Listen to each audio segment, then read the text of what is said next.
আজ আমি শুরু করছি একটা স্পেশাল রেসিপি। তো চলুন শুরু করি। বাড়িতে কোনো গেস্ট এলে চটজলদি পমফ্রেটের এই ফ্রাইটা কিন্তু খুব সহজেই করা যায়। তো চলুন শুরু করা যাক আজকের রেসিপিটি। পমফ্রেটের ফ্রাইয়ের জন্য এই কটি উপকরণই যথেষ্ট।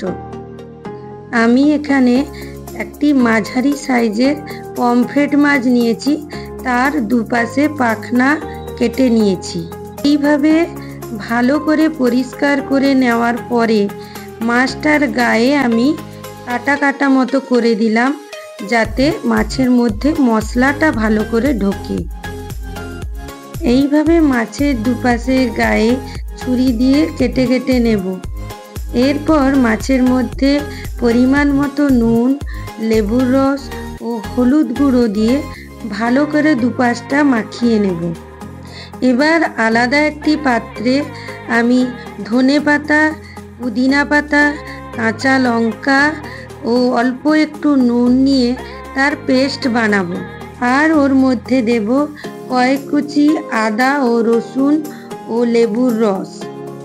এবার আলাদাভাবে আমি অল্প একটু লাল লঙ্কা গুঁড়ো বা কাশ্মীরি লঙ্কার গুঁড়ো, তার সঙ্গে পরিমাণ মতো নুন, লেবুর রস ও অল্প একটু চাট মশলা দিয়ে মাখিয়ে নেব।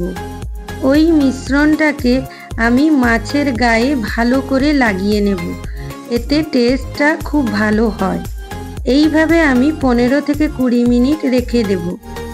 এবার আমি যে ধনেপাতার গ্রিন পেস্টটা রেডি করেছিলাম, ওইটা পমফ্রেটের পেটের কাছে কাটা পকেটের মধ্যে আমি স্টাফিং হিসেবে ব্যবহার করব।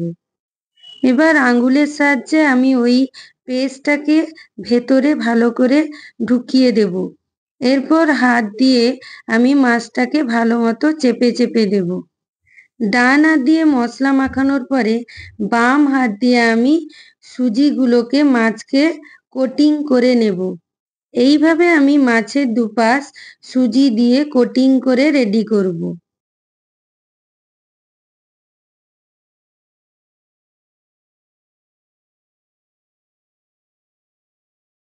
এবার একটি কড়াতে আমি সর্ষের তেল ঢেলে গরম করব।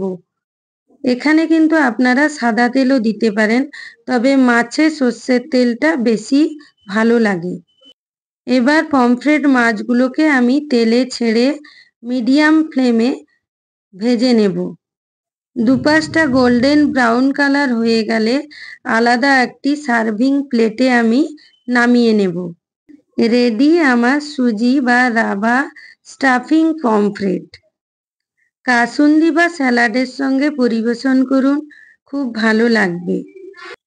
আজ এই পর্যন্ত। পরের দিন আবার হাজির হয়ে যাব নতুন কোনো রেসিপি নিয়ে।